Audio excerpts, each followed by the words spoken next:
What if you could take that risk, make that change, reach that goal, live your best life? Welcome to another episode of the What If You Could podcast, where we get together with amazing experts and everyday people who share challenges, encourage healing, and explore the possibilities that life has to offer. I'm your host, Gary Scott, and I'm excited that you're along for the ride. Hey, everybody. Welcome to another episode of What If You Could. And we've got a super sweet young man with us. We met him at the Los Angeles Scuba Show. Fell in love with he and his beautiful wife, Cheryl. And he is a prominent author who does books that are not only down our alley, which my wife and I are really avid divers, but super adventure books. And there's a little love story in there too, which we found interesting. So, Nicholas Harvey, welcome so much for coming aboard. Hey, thank you so much for inviting me on. This is very cool. Thanks. Pretty good. Well, I'm going to go ahead and read Nick's bio, so everyone knows a little bit about Nick, and then we'll then the pool will be open, as we like to say. So, a USA Today best-selling author, Nicholas Harvey's life has been anything but ordinary. Racecar driver, adventurer, dive master, and since 2020, a full-time novelist. Nick was born in Barnet, a suburb of London, before his family moved when he was 2 years old to Middleton-on-the-Sea on the southern coast of West Sussex. At age 10, they moved to the Midlands in a tiny hamlet called Radcliffe, a few miles outside of Buckingham. The town, not the palace. He attended Royal Latin School, where he took his O levels before starting a career in motorsports, which spanned the next 37 years until he switched at age 54 and became a full-time novelist. Nick now lives wherever he and his amazing wife, Cheryl, park their home or an aeroplane takes them. Warm oceans and tall mountains are their favorite places. So again, Nick, welcome so much. I appreciate you stopping in. Oh, thank you. And that was the long bio. I should have sent you an abbreviated one. Well, I didn't want to pull the whole thing, so I figured I'd go with the short bio. But reading through your bio and reading different stuff about you, I just have a question that stuck with me because you obviously, like Zig Ziglar says, don't die with your music still in you. So you were obviously somewhere a novelist at heart. But I was thinking with your long love of auto racing and cars and having that so much in your blood, your first novel was about diving and the ocean. Why wasn't your first novel about auto racing? I get asked that a lot, actually. And my standard answer is if I wrote a book about racing, I'd probably have no friends left because I'd tell the truth. And there's a lot of secrets that need to stay secrets in racing. Um, so self-preservation, perhaps. And no, I mean, I was ready to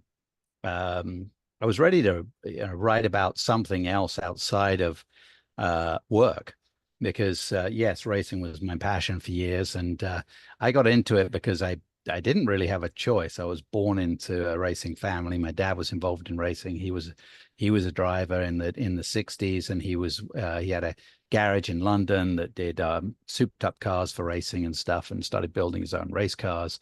And so when my brother and I were kids, there's everything was racing.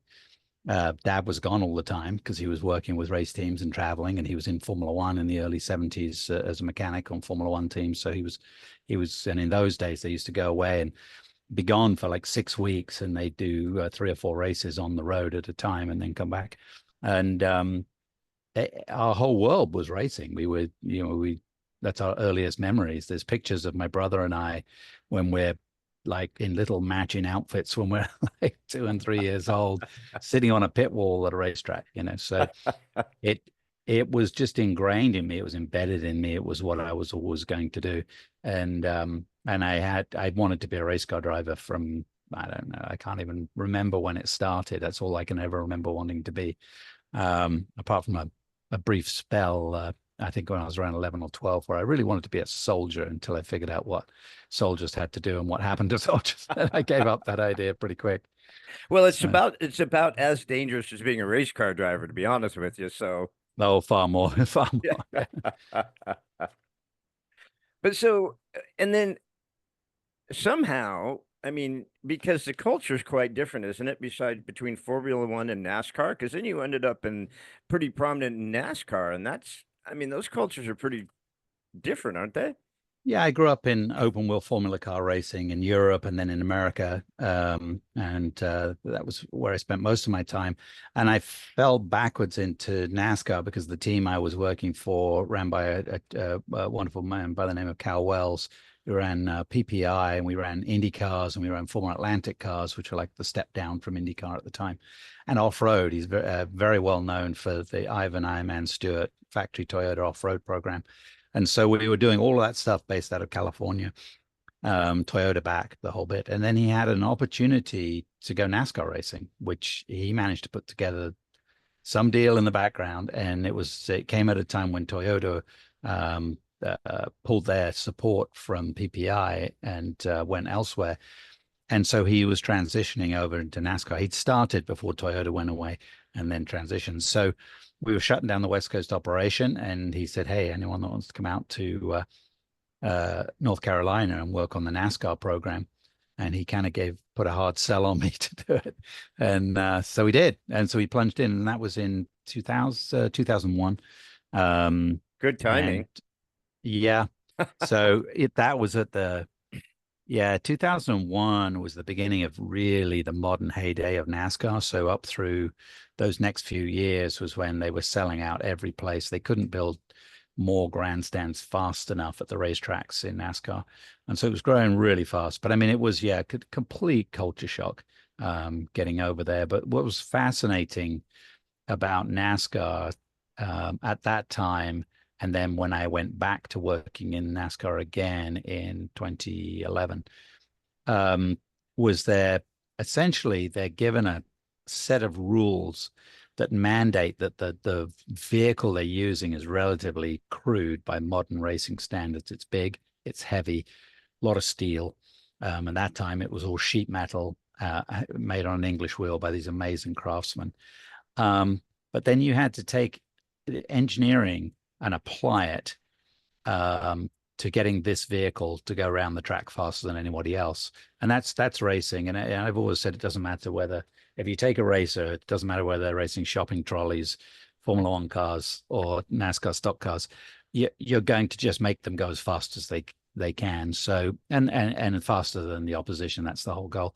So when I left NASCAR in 2019 to pursue a whole new avenue in writing books, I was the manager of, I think we had 45 people in the engineering group, and I was managing that engineering group within, I think we had about 170, 180 people total running 2 cup cars for Chip Ganassi Racing.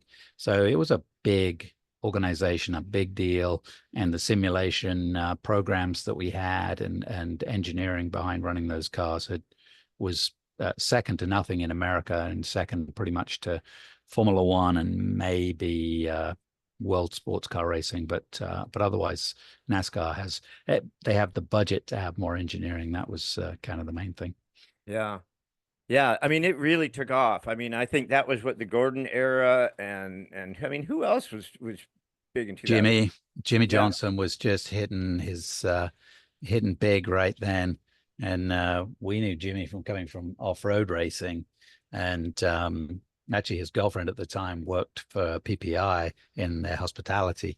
So I met Jimmy and hung out with him when he was a lad, just making a go of it. And then he went from off-road racing and started trying this NASCAR business, and that kind of panned out okay for him. Wow, that's awesome. Well, I'll tell you what, it's an exciting venture, and when you're no matter where you are in the stands, I'll tell you what, when those cars go by in front of you at full bore, full throttle, shit, man, there's not a lot that feels like that. I'll tell you what, that's crazy feeling. It was one of my first experiences was in 2000. I was running our Atlantic team, which was on the IndyCar circuit. And Cal had me flying back and forth to a bunch of the NASCAR events that year. It was a mad year. And our driver from the previous year, Anthony Lazzaro, won the Atlantic Championship with us. And then Cal put him in there, what was the Busch car. Now it's Xfinity, which is the step down from Cup. And he'd done a little bit of stock car racing, but not much in the past. So he was thrown to the wolves. So I was really tight with Anthony. And so Cal had me flying back and forth, trying to help him transition and what have you. And the first weekend I went to was at Darlington. And Darlington is like 1.3 mile, quite high banked, amazing place. I mean, the line around there, you just run up by the wall and the groove and at the top, and there's you kind of almost can't run around the bottom of it. You have to run around the top. And I remember it was first practice, first cars on track at the weekend, and Mark Martin he used to do the bush races a lot as well as the cup stuff, and he was the first car out on track. And I went and stood at the entry of turn one behind the wall, and he rolled out of the pit lane, circled around the back, got up to speed through 3 and 4, took the stripe, flew into turn one. I couldn't believe the noise of this thing. And this was the Busch car, not even a cup car. He came hauling us into turn one, like, oh, he's going to crash it. And nope, nails the line, runs like 2 inches off of the wall around the top, finishes the lap, boom, shuts it down and circles back and comes in the pits. No warm-up laps, nothing. He just goes out and bang, fastest lap that was set that day by a Busch car, and that was it. Just cold turkey straight out of there. I'm like, all right, I've underestimated what this is all about. It was a big eye opener. Yeah. I see it a whole different way now. I can see Yeah. how these guys roll. That's awesome. That's awesome. Well, when we met you at the scuba show, um, your lovely wife Cheryl was there, and you guys are quite the partnership. I mean, that's really an awesome thing, if I may. I mean, how did you guys meet? How long have you guys Well, been partners? yeah, so we can blame Cal Wells for that too. He wasn't actually involved in the romance side of it, but we both worked for Cal, and Cheryl was the executive assistant to the general manager, friend of ours, Mark Johnson, and yeah, and I was running the Atlantic program, and we just we hit it off, and things worked out. Yeah, That's that awesome. yeah. So we got married at the end of 2000.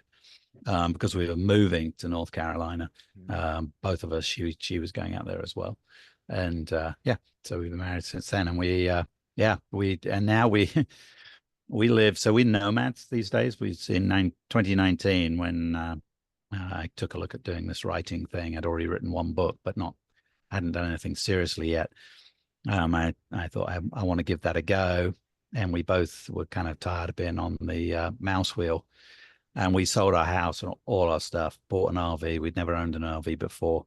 We bought this 27-foot Winnebago and kept our 2 motorcycles, put them in a trailer, towed them behind. And that was it. The Harveys took off down the road. So since 2019, we have lived and worked together in a 27-foot RV. We're still in the same bus. And that's what I'm sitting talking to you from now.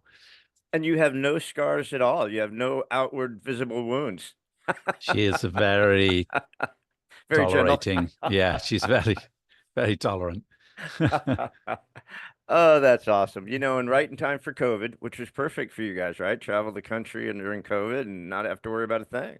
Well, it was July. We took off in I think it was August 1st actually in no, July 1st, I think, in 2019. And we gave ourselves 6 months. We said 6 months we're just going to go tour around national parks, really enjoy ourselves. And we had there was a few things that I lost my father during that time. He was killed in an accident, and so there was a bit of a hiccup in the middle of it all.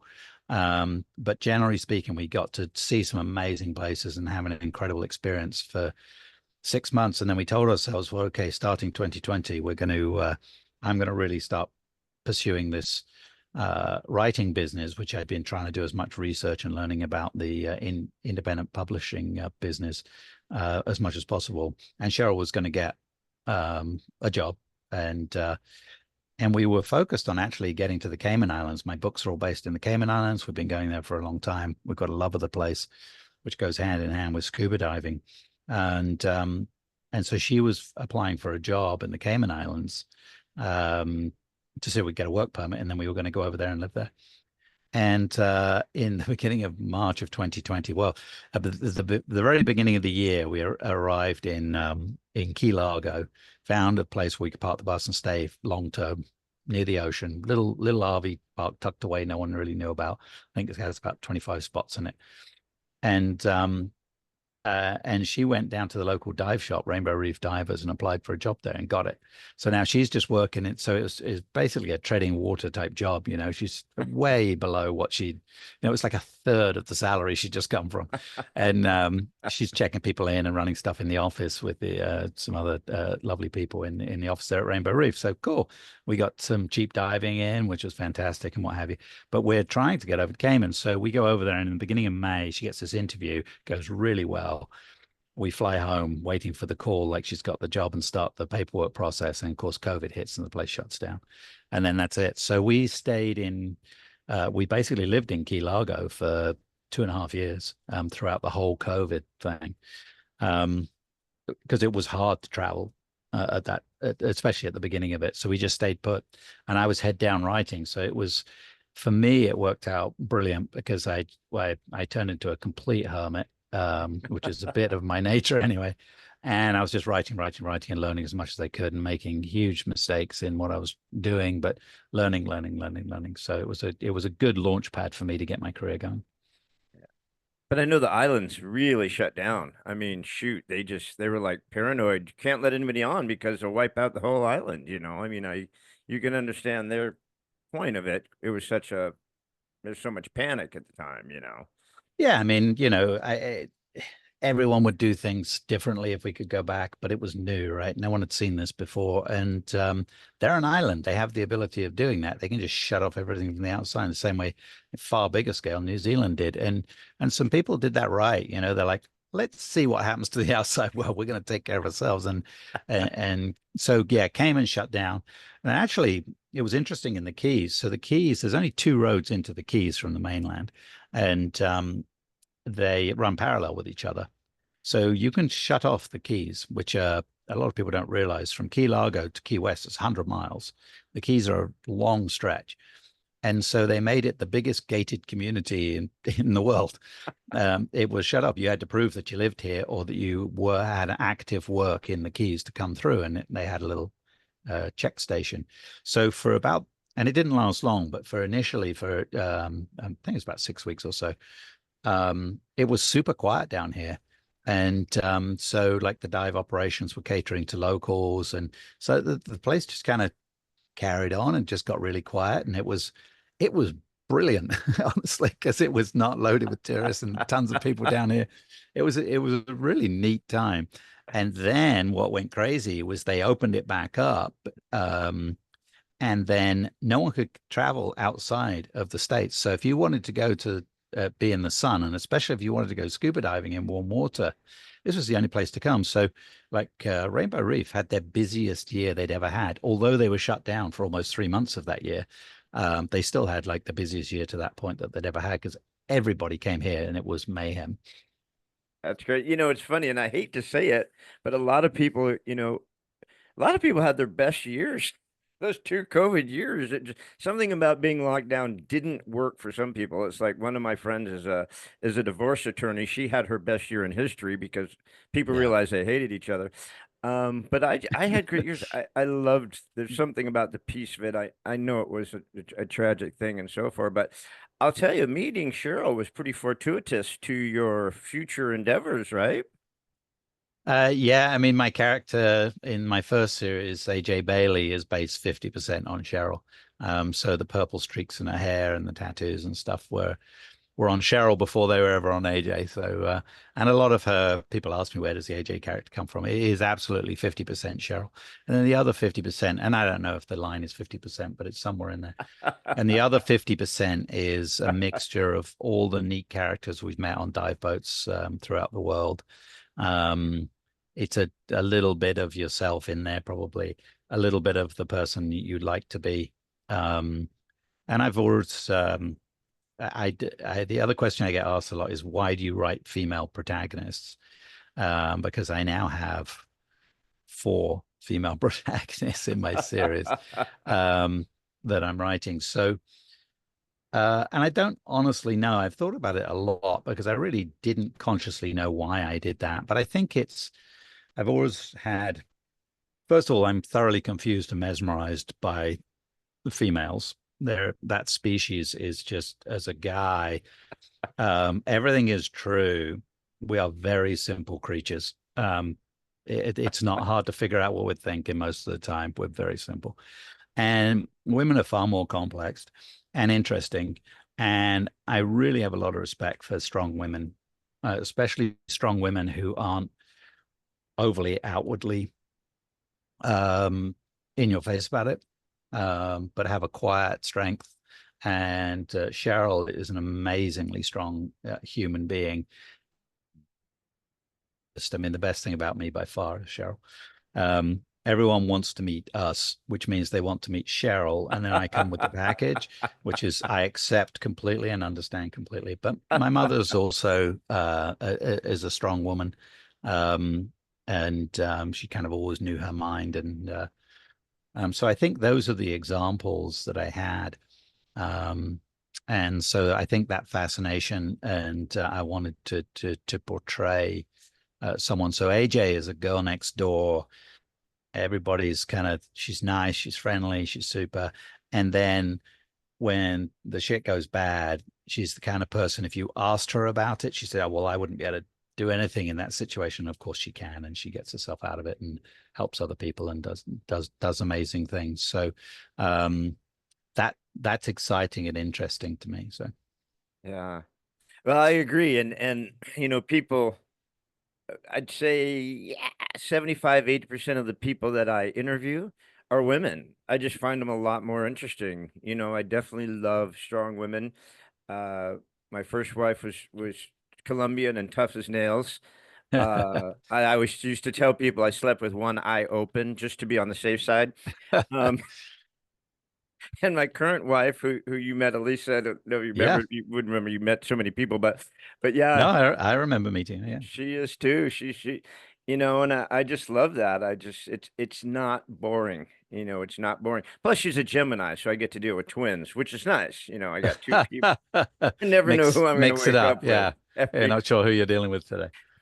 Exactly. But I know you get asked the same questions, over and over, and I know it's trying to not do that, but it is interesting about AJ and Reg and some of the other characters.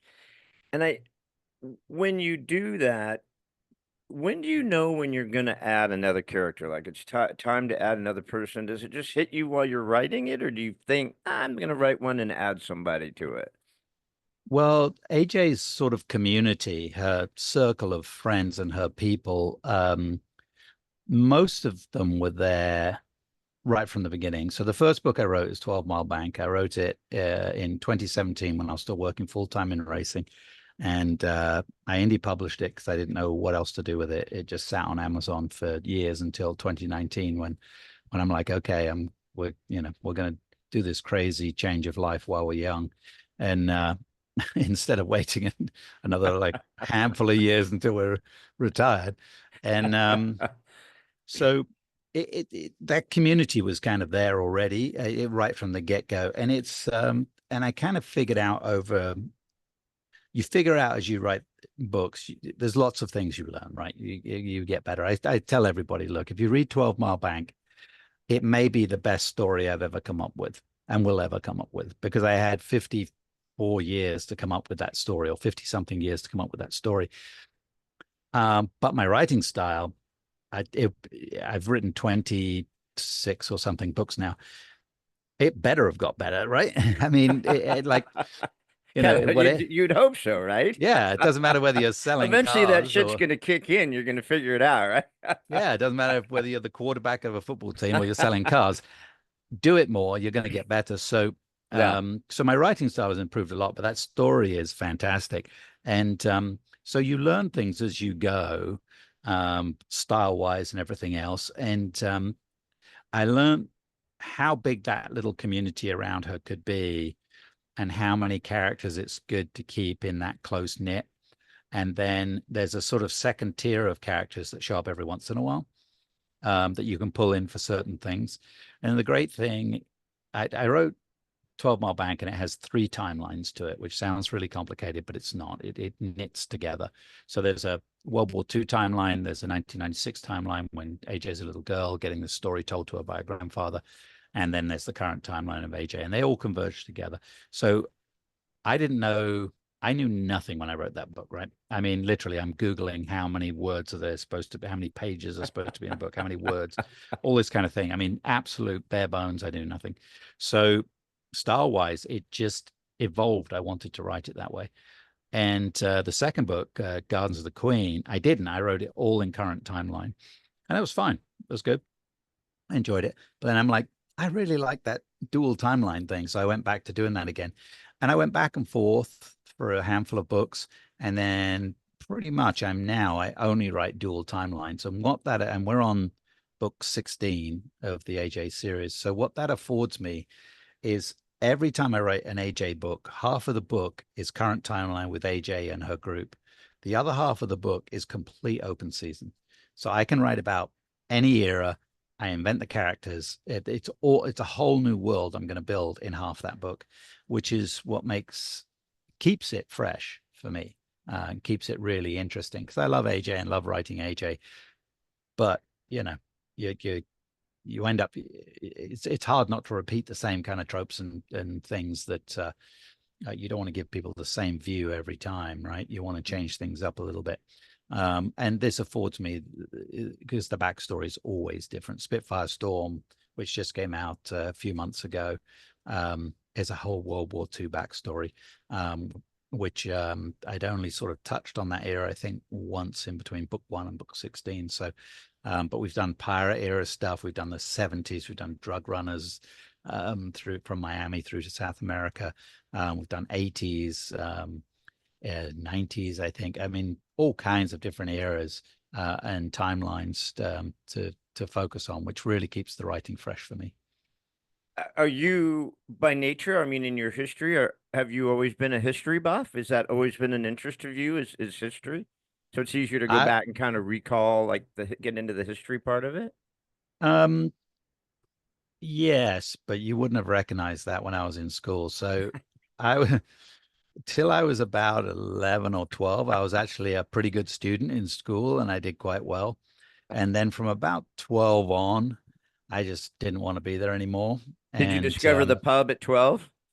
yeah, not soon after, yeah. And it's those teenage years, and I was racing karts at the time, which is really big. It's big all over the world, but kart racing, it's the stepping stone into racing, and they start them really young now. But when I was a lad, you had to be 12, and we lied about my age, and I was 11 when I started. But right through those teenage years, I was racing karts all over Europe. I ended up on the British national team, so I was representing my country at the World Championships and international events. And so I was full blown, I'm going to be a race car driver. The school thing is really a pain in my ass. I'm also this hormonal teenager that doesn't know what to do with themselves. So my education sort of imploded somewhat. I made it through what you call high school. And I happened to go, you mentioned in the bio, I went to in Buckingham, and in Buckingham, they had an old school system, which has only exists now, I think, in 2 counties in England or in the UK. And Buckinghamshire, where we were, still kept it. And it was called you took an 11 plus exam, and basically the top half went to this grammar school, which grammar school in America, I think, is for little kids. Well, grammar school over there is like a high school, but it's like a better high school. And then if you failed or in the lower half of the 11 plus, you went to secondary school, nothing like a class system. So they actually call it secondary school. And it is, right, Right. by the nature of everything falling. So somehow I stumbled through 11 plus and made it into the grammar school. and purely by osmosis, because I resisted it in every way I could. I got a good education, and credit to the teachers there. There was most of them. Some of them gave up on me. Most of them didn't, which was lucky for me. And I'd be gone. I'd be racing like, okay, where were you? Well, we were in Holland, so we had to leave on Wednesday, and we came back on Monday. And so there's these gaps in my books of, oh, I've got to catch that up, which of course I never did. So purely by accident, I ended up getting a decent education, which paid dividends down the road. I think people don't realize that. I mean, until NASCAR hit America, people don't realize that England, Britain was really obsessed with auto racing. I mean, auto racing was huge. Probably not as big as soccer, but I mean, auto racing was huge in Britain, wasn't it? I mean, from early, 20s, 30s when they started having cars. Yeah, it's the second biggest sport to football, which you call soccer, because you took football and took a game where you throw a ball a lot and called it football for some reason. Yeah. All right. I always love to point that out. Um, so yeah, it's huge. And almost all the Formula One teams are based in the UK. Most of the industry is centered in the UK. Racing is really huge there. I mean, you can't drive for more than about an hour and a half in any direction without coming near a racetrack somewhere. And it's a big industry in the country, and very popular, very popular. Yeah, so why would you need school if you're going to be a world famous race car driver? Screw that, right? That was kind of my mentality at the time. Yeah. Exactly. Which is and when I was around 11 or so, I was already doing technical drawings of race cars and trying to invent things. And so I was really down that path. And if you'd asked me at 11, I was going to go and study aerodynamics, and I was going to be a designer. I was going to be a race car driver, but then I was going to fall back and be a designer when that was over with. And then just, everything derailed. And in the UK, you can leave school when you're 16. Our education system is more compressed. So basically we can leave at 16, or you can stay and do your A levels, which are advanced levels after that. And then you go to university or college. So you sort of end up at the same age going into university college as you do in America, but there's a 2-year advanced kind of thing that gets you, which is almost like junior college. So it's a kind of different system. So, but I couldn't wait. When I was 16, I was out of there, and I went straight to work I already had a job lined up. I went to work for a team or a racing organization that was at Silverstone Racetrack. And they ran a guy called Chris Taylor, who actually lives in the States now, a super guy. And he was quite innovative, and he had a partner, and they did everything. They did microlight aircraft, they did racing hovercraft, they did motorcycles, like racing bikes, karts, and the super karts, the big 250 shifter karts that raced on the big racetracks, which were terrifyingly fast. So I went in there, and I'm learning. I was the floor sweeper, learning how to use a lathe and a mill, and welding and mechanicking, and just learning how to work on stuff. Did you, because of, I was thinking about this earlier when you're talking about the transition from the Formula One to NASCAR, even though NASCAR was, kind of taking off, I mean, did you look at NASCAR and the aerodynamics and think you guys are driving frickin' trash cans? I mean, compared to Formula One and the aerodynamics and the suck zone and all that, you must have been going, how do you guys go this fast in this piece of shit? It very much so. And I mean, I came from that, IndyCar world that kind of looked a bit down on NASCAR until I got there. And two things happened when I got there. One is this is now my world, right? So I gotta make the best of it. I gotta make it better. And then I started seeing how truly innovative and smart these guys were with this kind of race car. and the rules were incredibly restrictive. I mean, the first thing when you get there is like, hey, why don't you use K-nuts on these things and save some weight? You're not allowed. Okay. Well, why don't you do this here? Oh, you're not allowed. Okay. So it was like, dang. All right. So you got to find ways around doing so many things. And NASCAR's come a long way since then. When I was there, it was getting towards the end of the true good old boy era. And Cal was actually with PPI was one of the first. He wasn't the first guy to have a true engineer working for him because some of the others had that, but he was one of the first guys to show up there and go, I've got engineers and they're going to run cars. And he had a chap, Roy McCauley, who actually just very sadly just passed away the other week, who was a really bright guy who kind of grew up in stock car racing, but he was a degreed engineer, mechanical engineer, real smart guy. We had a chap called Kent Day, who was a wonderful guy, brilliant man. And he was building one of the early simulation systems to start running stuff. And this is back in 2001. This is all, Cal was employing people that were going to start pioneering the engineering path. And, the system and NASCAR themselves were pushing back on this. They didn't like this. And then, of course, it